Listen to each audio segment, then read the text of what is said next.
我是一个购物狂魔，每天都在网上买。那天我像往常一样，在家里拆快递，突然拆出来一个吸奶器。我什么时候买过这玩意儿？突然老公一把抢过把吸奶器，谁让你乱动的？这是买给同事儿子的。可我万万没想到，他的那个同事我不仅认识，还很熟呢。看到孩子血型后，我大声地笑了。大家好，开始今天的分享之前，希望你能给人间烟火点个订阅，我将会分享更多优质的内容。我是一个购物狂魔，每天都在网上买。那天我像往常一样，在家里拆快递，突然拆出来一个吸奶器。什么鬼？我什么时候买过这玩意儿？我和老公结婚时就说好了，不要孩子，做丁克。第一反应是拿错了快递，我准备给别人送回去。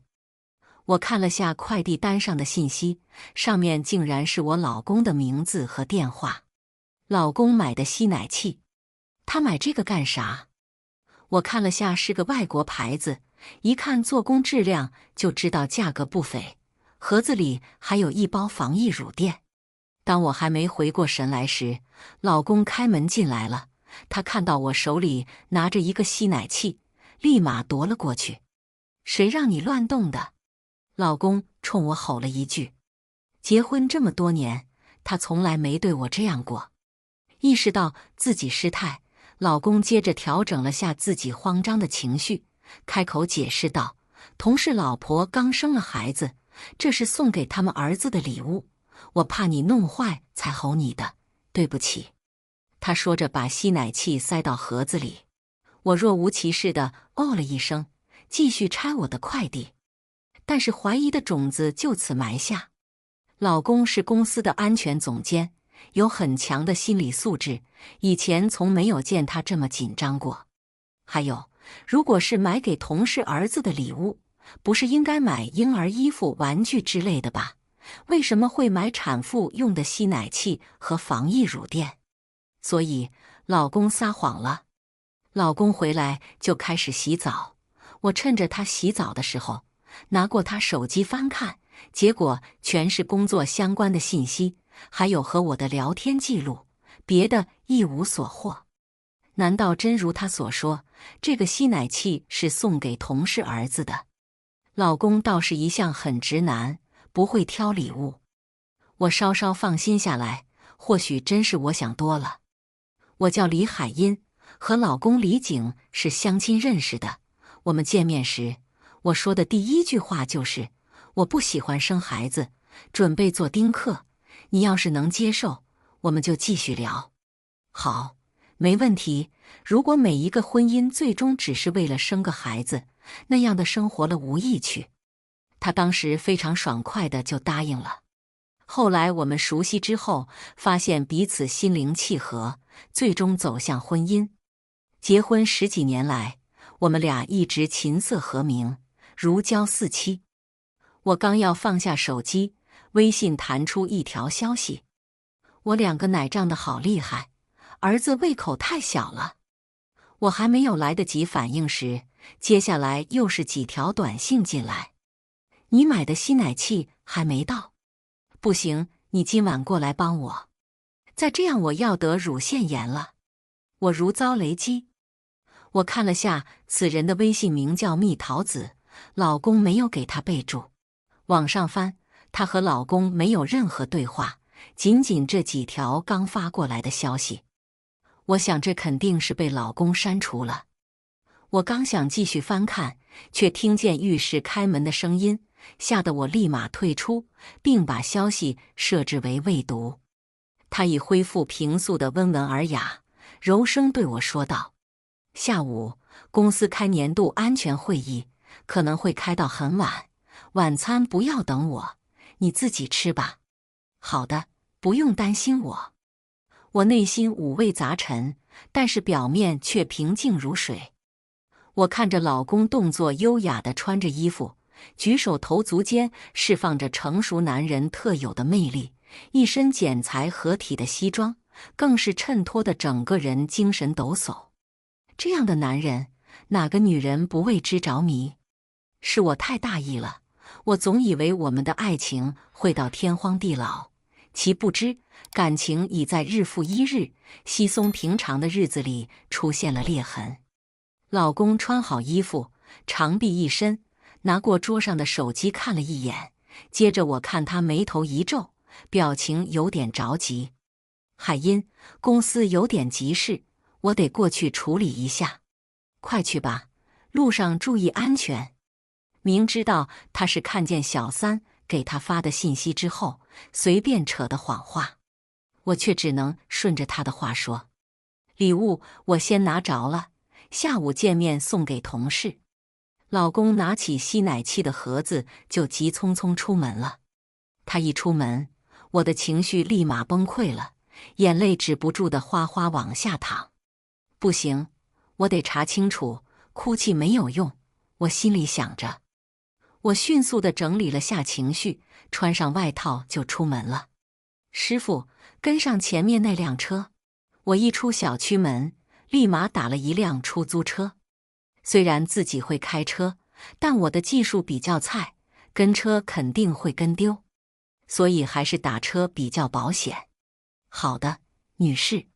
司机是个50多岁的中年人，一听我是去捉奸的，卯足了劲儿地往前开。这会儿正是学生上学的高峰期，路上车水马龙，老公的车并没有走远。我们一路尾随，跟着老公的车进入了本市一个新交房的小区。可能是因为刚交房不久，一切还没正规起来，门卫保安并没有阻拦我们进入。我看着老公把车停在一栋楼前，下车拿着吸奶器盒子就往楼栋大厅走去。我立马下了出租车，戴上口罩、帽子、大墨镜紧随其后。我故意等他进了电梯后才现身。我看着电梯蹭蹭往上涨的数字，一直到16楼，数字不再增加。电梯下来，我一脚迈入，接着摁了数字16。叮一声，16楼到了。我的心脏跳得好快，控制不住地紧张。这是一个2梯2户的户型，电梯和入户门中间的地方相当于是私人空间，装修可以自由发挥。也许是因为这个原因，老公竟然没关入户门，留了好宽的缝隙。我看着门敞开的一侧打了通顶的入户鞋柜，立马躲到鞋柜旁边，因为没关门，透过鞋柜的格栅部分，竟然可以看见客厅里的一切。我看见老公背对着我，沙发上坐了一个女人，穿了一身粉色睡衣，脸正好被老公挡住。女人正在小声地哭泣。别哭了，月子里不能哭，我先帮你。长奶处理不好得了炎症，发烧就麻烦了。吸奶器你待会再自己研究一下怎么用。老公温柔地说着，又脱了西装外套，单膝跪地，开始帮忙。我惊得下巴要掉了，不仅仅是因为老公离颈的举动，还有因老公低下身子而露出的那张脸。苏小桃，我最好的闺蜜，一个比我还大2岁的女人，一个离了2次婚，外貌、家世都不如我的女人。老公和我最好的闺蜜搞到一起，还生了儿子。我遭到爱情和友情的双重背叛，突然之间，我觉得世界好黑暗，整个世界都仿佛崩塌了一般。我愣愣地站在原地，如遭雷劈。电视剧里的剧情竟然在我身上上演。有没有舒服点？老公轻声问道。好多了，景哥，你多陪陪我好不好？儿子也需要你，你不在，他缺乏安全感，总是在睡梦中惊醒。我不奢求你像爱海音那样爱我们母子，你只需要把对他的爱分一点点给我们就好。如果海音知道了我们母子，你就说是我死缠烂打，你完全是被动的。我更不求任何名分，你不要有心理负担，更不能抛弃海音。我爱你，是我的事，与你无关。苏小桃接二连三地说着，语气简直是一朵盛世大白莲。这跟在我面前的苏小桃完全不是一个人。苏小桃是我的大学同学，因为复读了2年，所以比我大2岁。我们大学时就非常要好，我们一起上课、吃饭、看电影、参加社团活动等，是无话不谈的好姐妹。毕业之后，苏小桃选择留在这个城市，还说我是本地人，让我以后罩着她。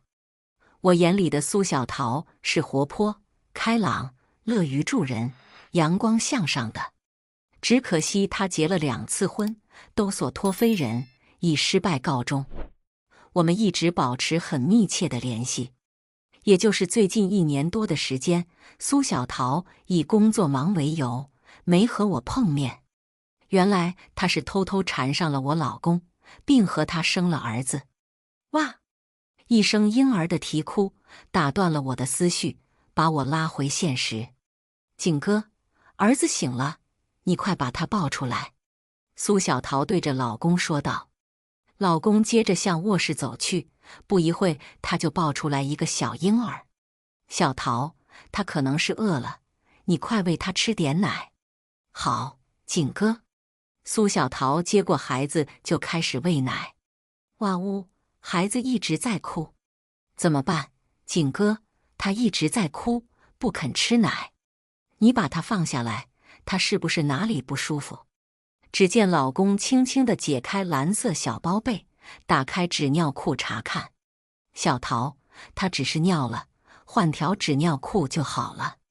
原来是这样，哈哈。苏小桃依偎在老公怀里，真是幸福的一家3口。那我又算什么？在来的路上，我想了很多。我以为老公出轨的对象肯定是个20出头、年轻貌美、不谙世事的小姑娘，但我没想到他出轨了一个41岁的女人，比他大1岁还离了2次婚的女人。他们2人怎么看都不般配，而且这个女人还是我最好的闺蜜，这让我情何以堪？我想不明白为什么会这样。我真想马上冲进门去，揭开他们的真面目，挠花他们的脸，看他俩怎么和我解释。可是刚走了2步我就怂了。我从小到大就不会吵架，每次吵架都吵不赢，吵着吵着就开始哇哇哭。大学的时候，有一次和一个仗势欺人的学姐吵架，没吵2句我就哭了，最后还是苏小桃出马帮我吵赢的。现在想想真是一声叹息。所以没有做好充足的准备前，我不能让他们知道我已发现他们的奸情。我转身进入电梯，快速地离开这个是非之地，回到这个我和老公住了10几年的家。我一直以为是我们幸福的爱巢，没想到老公却在外面和别的女人也有了家。那个信誓旦旦说要和我一起做丁克的男人，已经偷偷和别人生了儿子，真是荒唐。冷静下来后，我虽然仍十分震惊、愤怒，可是让我决绝地离开这个男人，却是非常不舍。我不知道别人发现老公出轨后是一种什么心态，而此刻我只想当一只鸵鸟，不想面对这个事实。我甚至想，要不我们3人就这样过下去吧，我就永远假装不知道。我蒙着被子睡了过去，一觉醒来已是第2天上午。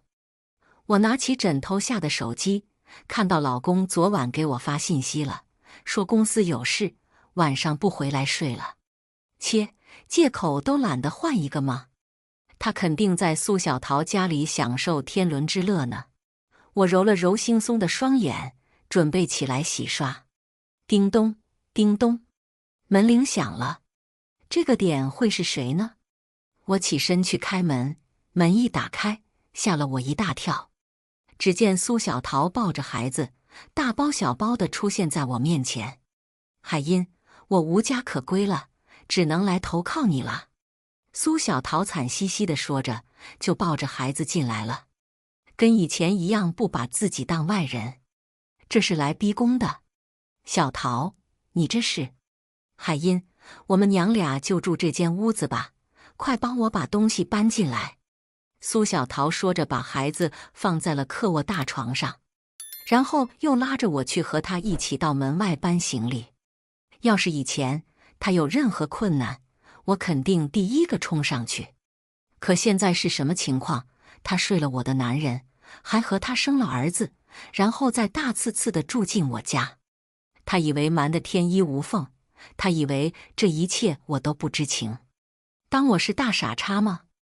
我看着苏小桃的脸，明明和以前一样的面孔，只是我看不透这副皮囊之下安的什么心。海音，我被坏男人抛弃了，我给他生了儿子，他又不爱我了，还把我们娘俩赶出家门。我只能来找你了，希望你家景哥不要介意。苏小桃编得有鼻子有眼，他当然不介意，他巴不得你俩来呢。好一个苏小桃，一边和男人说着不要名分，一边又带着孩子住在原配家里。好，我看你俩要演什么戏码。晚上老公下班回来，一进门看到苏小桃在客厅抱着孩子喂奶，表情立马僵住了。看来苏小桃并没有和老公打招呼。海音，你。老公难得的结巴，大概以为苏小桃已经和我说了。苏小桃说：“这是你儿子，要你负责任。”我故意刺激他俩道。老公和苏小桃同时震惊。海音，你听我解释。老公紧张地说。海音，你瞎说什么？苏小桃急了。他们两人同时开口，还真是有默契。逗你们玩的，看把你俩吓的，不知道的还以为你俩真有奸情呢。我故作轻松地说着，可是眼神却将两人盯得死死的。果然，两人都非常慌张，生怕自己会露馅了。而我得意地看着他们的反应，眼中满是冷嘲。海音，饭可以乱吃，话可真不能乱说，会死人的。苏小桃矫情地说道。就是，海音，怎么能开这种玩笑，一点也不好笑。老公一听我还没有知道真相，立马身体放松下来，说话也顺溜了。就这样，苏小桃和她儿子就在我家住了下来。我和老公住主卧，他和儿子住客卧。我们就像他的一妻一妾似的，而老公似皇帝般享受着两个女人的照顾，多荒唐！半夜醒来，我去厕所，发现老公并不在身边。我走到客卧门边，发现里面有微弱的光透出来，还有说话的声音。景哥，我每天在家里都望穿秋水，盼着你回来。儿子也需要父亲的陪伴，所以就没和你打招呼就搬过来了。我知道这样对不起海音，可是我们儿子都生了，总不能把他塞回去吧。我们娘俩住在这里，远远的看着你就很好，我不敢跟海音争宠，只求你累的时候来这屋里歇歇脚，这就够了。我知道自己十恶不赦，遭人唾弃，可是谁让你这么优秀？我爱你爱到发狂，爱你爱到心碎，请原谅我的不懂事好不好？接着我听见苏小桃微弱的哭泣声传来。我从不知道苏小桃竟可以这么绿茶。小桃，别哭别哭，感情是不能自主的，不是你的错，是我招惹的你，是我让你有了孩子。你放心，我不会委屈你们母子，我会和海音离婚，让你们母子光明正大的在我身边。老公磁性的声音响起，说出来的话却让我如坠冰窟。景哥，自从怀孕，你已经很久没碰我了，今晚不要走，陪陪我好不好？好，小桃子，只有在你面前我才快乐。海音总是冷冷的，像个冰块一样，怎么捂也捂不热。老公不紧不慢地抱怨道：“只有我才懂你。”苏小桃表里表气地说道。很快屋里传来奇奇怪怪的声音。我默默地回到主卧，躺在床上，却再也没有睡意。是我太冰冷了吗？是我太克制了吗？我一直认为男女之事，即便是夫妻之间，也不能太放纵。老公是因为这个原因和苏小桃好上的。过了很久，老公从那屋回来，从身后抱住我，继续睡觉。就这样，我们过着奇怪的三人行生活。然而第二天，我却得到一个爆炸性消息：我怀孕了。我的月经一向很准时，现在已推迟5天没有来。我和老公也一直在避孕，唯独上个月我过生日，和老公2人喝了点红酒，没有采取措施，竟然一次就中招。我看着2条杠的验孕棒发呆。我们结婚时就说好了，不要孩子，做丁克。没想到这时怀孕了，在我刚得知老公外遇闺蜜，还有了儿子时，老天爷真是会开玩笑。我不知道这个孩子该去还是该留，决定试探一下老公的态度。老公，我怀孕了。我缓缓地开口。饭桌上吃饭的2人同时愣住。首先开口的是苏小桃。海音，你不是说不要孩子，做丁克一族吗？对呀，意外怀孕。我淡淡地说。意外怀孕，可要不得，你们没有做好充足的准备，孩子很有可能是畸形，不健康。苏小桃着急地说道。我怎么觉得我怀孕了你不开心的样子？我盯着她的眼睛说道。哪有啊，海音，我也是为你着想。苏小桃有点心虚地说。我一脸冷笑，是为我着想，还是怕我生了孩子之后会抢夺了他儿子的光？李海音，这个孩子不能要，我们没有备孕，而且那天晚上2人还都喝了酒，我们说好了做丁克，不要就是不要。老公坚决地说道。我们俩一向身体健康，那晚也只喝了2口红酒。我据理力争，只是我没有想到老公的态度竟然这么抗拒。李景，你不要我们的孩子，是不是因为你已经和苏小桃这个贱人生了儿子？我再也不想忍了，起身一拍桌子，愤怒地戳破这层窗户纸。既然你已经知道了，我们离婚吧。老公冷漠地说。怪不得将苏小桃接进了家里，原来是在这里等着我呀。他早就已经想好了要离婚了，只等着我开口。呵，我冷笑地看着2人，想让我离婚，除非我死。苏小桃也不再之前那般的虚伪，现在撕破脸，也就谁都别想好看。海音，你这么坚持着还有什么意义呀？景哥已经不爱你了，他爱的人是我，我们已经有了孩子了。你要是还有良心，就自己离开吧，别把事情闹得太难看了。原来还有人的心如此的黑暗，我最好的朋友，最好的闺蜜，竟然说出这么恶心的话。我没有良心。苏小桃，你忘了你离婚的时候，我是怎么帮你的？你现在反过来抢我老公，你还要脸吗？啊！你现在反过来让我离开，你就是个臭婊子。李海音，老公一声暴怒，突然间冲到我面前，骂谁呢？我现在爱的就是小桃，你识趣点就自己主动离开，我还能分你点家产。如果逼到闹上法庭，我让你一无所有。你可以试试。我才不吃他们这一套，我跟着他拼死拼活打下的江山，我凭什么要离开？我不知道自己是怎么走出家门的，等到我意识到身体不适的时候，人已经倒在了马路上。是过往的路人将我送来了医院，孩子没了，而我本来就难受孕，以后恐怕更难了。我醒来，看着空荡荡的病房，如死灰一般的心再也翻不起了一丝的波澜。原来真的有哀莫大于心死。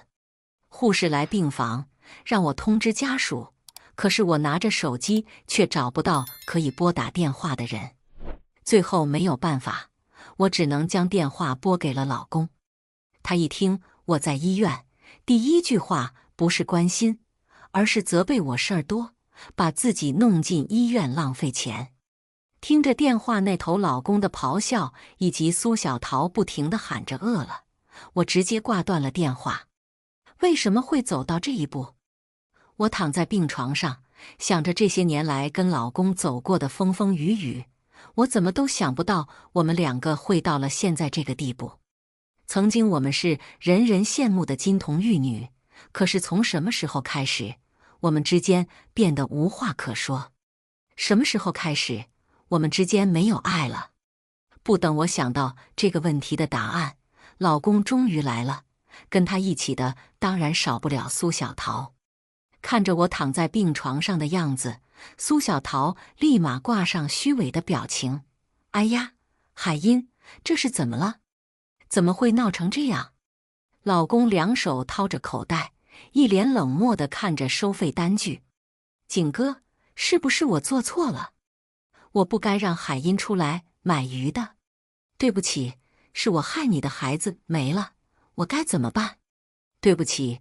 听到苏小桃哭，老公赶紧疼惜地替她擦拭着眼泪。不是你错，好了，小桃，乖，别哭了。说着，老公冷冷地扫了我一眼，要怪就怪他自己，只是出门买条鱼，竟然还把自己搞进医院。喉头一股腥甜涌出，我攥紧被子，才克制没有吐出来。可这是你的孩子啊，景哥。老公嗤笑一声，孩子没了也好，这个孩子本来就不该来。说完，老公将手里的收费单扔到病床上，你自己搞的自己付钱，我可没钱给你支付费用。对我，老公只有冷漠，转而看向苏小桃，却是一脸笑意。都怪他，让我们小桃饿了这么久。走，景哥带你吃大餐去。耶！苏小桃高兴地盘着老公的脖子，直接在我的病床前一把抱住他。景哥最好了，爱你哦。海音，你就好好休息吧，我们改天再来看你哦。留下一句话，苏小桃直接挽着老公离开了。敞开的病房门，我清楚地听到两人正在商量去哪里吃晚餐。而这些地方曾经都是我跟老公只敢奢望而不敢消费的地方，在那种地方吃一顿饭都够我们平时1周的生活费。我们结婚7年，他都不曾带我去尝过。可是现在他却轻而易举地跟其他女人出入这种高档场所，而对于我这个妻子，连医疗费都付不起。心再也克制不住滔天的痛，我一口鲜血吐出，整个人瘫在病床上，鲜红的血液顺着嘴角一滴一滴的滴落。医院必须要陪护，没有办法，我只好打电话把闺蜜万贝喊了过来。万贝急匆匆地赶到医院，看到我的第一眼，直接就红了眼眶，紧紧地将我抱在怀里。万贝哽咽地说道：“傻丫头，你怎么把自己搞得这么狼狈？到底怎么了？为什么不跟我说？”将万贝喊来，我就知道有些事情就瞒不住了。听完我的讲述，万贝直接炸了：“贱人，贱人！”万贝愤怒地咒骂道：“这俩奸夫淫妇，这是公然出轨啊！”我咬着下唇，再也说不出一句话。你责备的话，万贝终究没有说出来，转而心疼地抚摸着我的头。傻瓜，我们是最好的姐妹，你受委屈就是我受委屈呀，我心疼你。我点着头，干枯的眼眶还是因为姐妹深情落了泪。万贝轻轻地擦拭掉我的眼泪。傻瓜，现在不是该哭的时候，既然那对狗男女不仁不义，我们得做点什么报复他们。一开始我是拒绝的，我的性子比较软，别说跟人大打，就是拌嘴我都会红脸。但是听了万贝的话，我才知道自己竟然是被人丢弃还想着息事宁人的可怜虫。最后是万贝给了我勇气，让我不再畏惧。明明是他们做错了，明明是他们对不起我，我为什么不能报复？抚摸着平坦的小腹，想到那个没有机会来到这个世界上的孩子，我一定会让他们为这个孩子忏悔的。1周之后，我出院了。见我回来，两人依旧的我行我素，丝毫没有因为我的出现而有一丝的被打扰或者尴尬的情绪。老公抱着苏小桃还有那个野种站在我面前，你也看到了，我们一家人现在非常幸福，你赶紧收拾下东西滚吧。让我滚？凭什么？当年买房子买车的时候，是因为我相信他，我以为他会爱我一生一世。可是现在不同了，我瞎了眼看错了人，是他背叛我们的婚姻，该净身出户的人是他。如果我不呢？老公耸耸肩，不离婚也可以，让小桃跟孩子留下来，到时候你照顾他们娘俩。我以为之前的那些事情已经足够震撼我的三观，但是老公这些话更是让我意识到什么叫做无耻，什么叫做下流，什么叫做渣男。景哥，我想吃葡萄。苏小桃躺在沙发上，一副大爷模样的喊道。李景正在书房忙着敲代码，本来就烦躁，听到苏小桃的声音便走了出来。我正躺在床上休息，流产之后我整个人都跟虚脱了一般。见我躺床上休息，李景便直接喊道：李海音，你聋啊？没听到小桃说要吃葡萄吗？我烦躁地坐起身，冰箱里有。那你还不去洗？李景，我刚刚流产，你让我去给她洗葡萄？你还是人吗？我刚刚给她流产了一个孩子，她却让我给小三洗葡萄。赶紧去，不然你就滚。泪水在眼眶中打转，我强忍着泪水，艰难地从床上站了起来。我不能就这么走，我为这个家付出了这么多，车子房子都有我的一部分，甚至我还因为他而终身不孕，我凭什么净身出户？我要夺回属于我的一切。就像是万贝说的，既然他们无情无义，那就别怪我心狠。水好凉，可是再凉也抵不过心里的寒意。我到现在才知道，原来对于个人心死是一件这么痛苦的事情。自从苏小桃住进家里之后，我就成了保姆，每天除了工作外，还得负责他们3个人的1日3餐。有时候晚回家，李景对我就是冷嘲热讽，苏小桃也开始蹬鼻子上脸，不仅让我给孩子洗尿布，甚至让我给苏小桃洗内衣裤。从小到大，除了李景的内衣裤，我根本没有碰过其他人的内衣裤。可是为了能够报复他们，我忍。李景不是想要享受妻妾侍候吗？好，那我就给他的饭菜里加点料，我倒要看看他要是不行了，苏小桃还能不能跟他继续下去。一开始，老公跟苏小桃每晚都会传来狼叫声，但是随着时间的推移，两人的声音逐消弱，再后来就传出了苏小桃不耐烦的声音。如胶似漆的两人开始慢慢的有了间隙。我乐在其中，却始终装作什么都不知道的样子，隐忍着给两人洗衣做饭。直到那天晚上，苏小桃愤怒地从卧室冲了出来。我已经很久没有睡个安稳觉了，两人的一举一动都在我的观察之中。听到声音，我立马张开眼，然后就听到苏小桃的咒骂声：“李景，你还是个男人吗？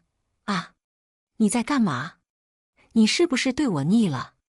这2天你不是累就是烦，要是不耐烦就分手啊！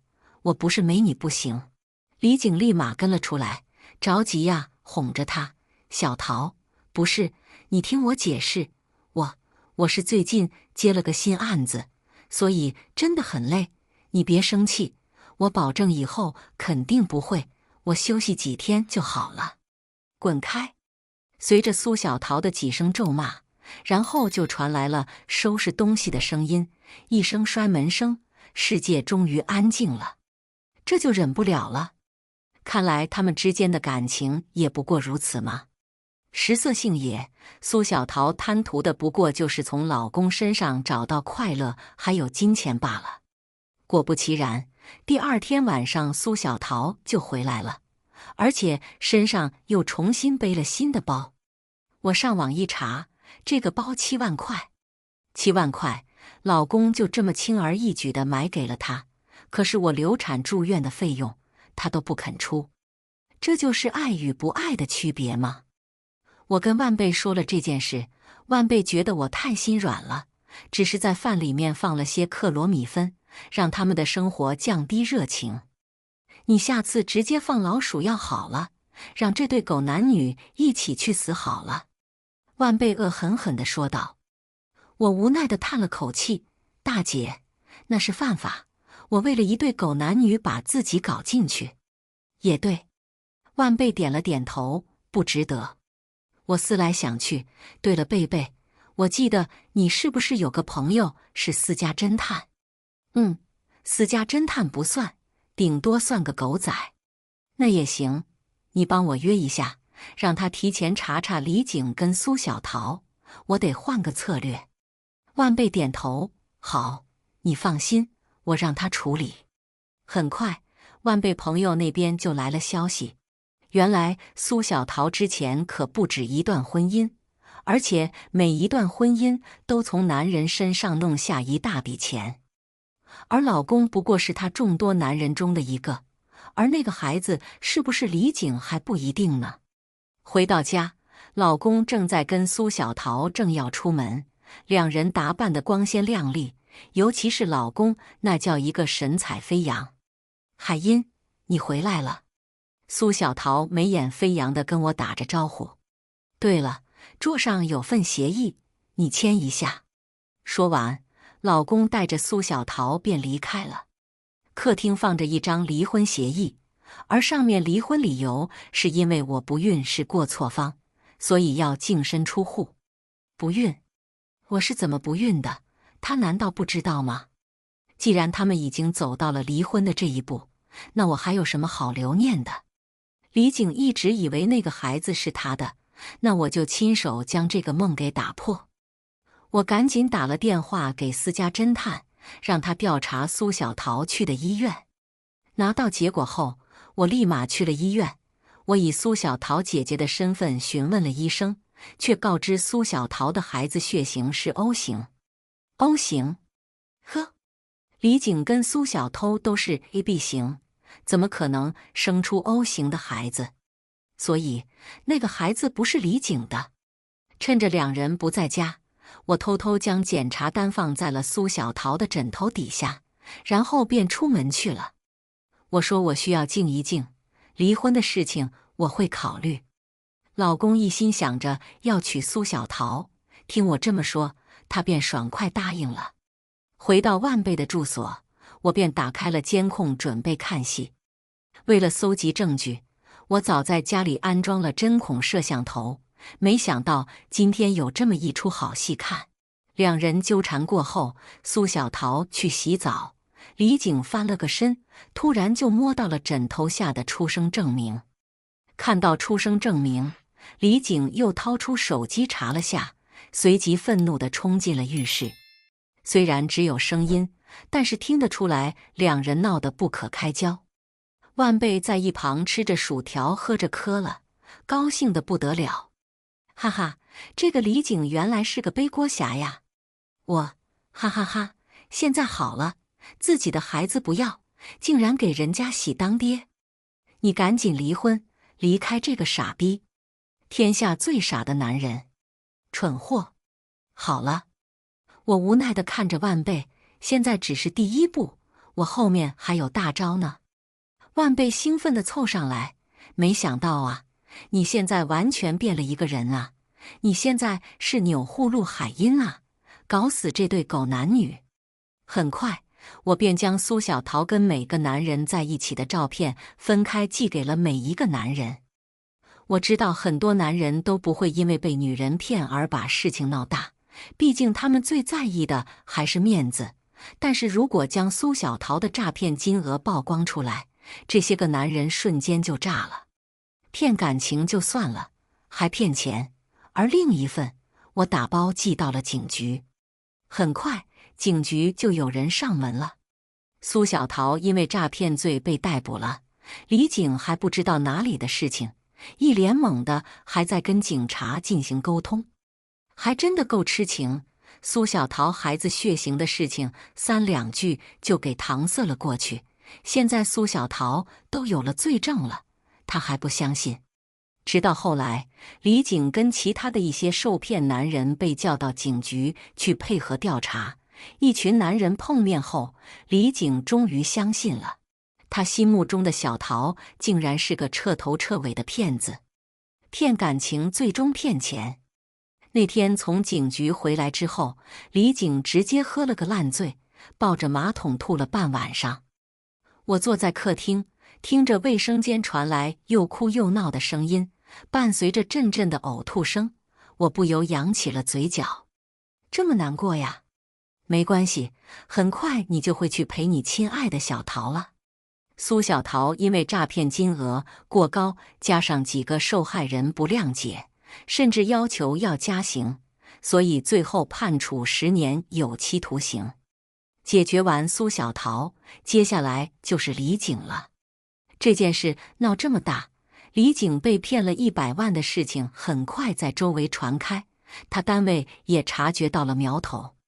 那天趁李警难受在家休息，我去了他公司。其实不用多说什么，我只是讲述了一下家里的情况，以及李警跟苏小桃的关系之后，领导便明白了。醉了3天的李警终于缓过来，不过等他缓过来，我大喊着将这个坏消息告诉了他。老公，不好了，你被公司起诉了。李警一脸懵，酒后还没有回过神。我怎么了？为什么起诉我？我摇摇头，貌似是因为什么挪用公款。李警眼眸一颤，立马翻身起了床。不行，我跑路了。李警收拾好东西就要走，在他出门之后，我立马就拨打了110，将李警要逃走的事情告诉了警察。见他离开，我在身后追问道：老公，你要去哪里呀？到底怎么了吗？从苏小桃出事后，李警终于正眼看我。海音，我出了点事情，必须得离开，你千万别告诉警察，听到没有？我一脸懵，李警走后，我给自己做了一顿丰盛的午餐，甚至为了庆祝，我还开了瓶红酒。刚吃完饭，警方的电话就拨了过来。李警被抓了，但是在逃跑的过程中，李警的车子发生侧翻，导致他严重受伤而住进了医院。我赶到医院时，手术还在继续。等待的过程中，警方那边来了好几拨人，全部都在询问老公的情况，对我表示慰问。我抹着眼泪，装出一副难过的样子，可是心中却在暗自放起了烟花。手术结束，李警脊椎受伤，可能会成为瘫痪。1个月后，李警出院，同时也收到了法院的传唤。最后，李警以挪用公款被公司状告，然后判处9年有期徒刑。审判结果出来的时候，我成为了所有人同情的对象。我捂着嘴，装出一副受伤的模样，因为我怕会不自觉地笑出声。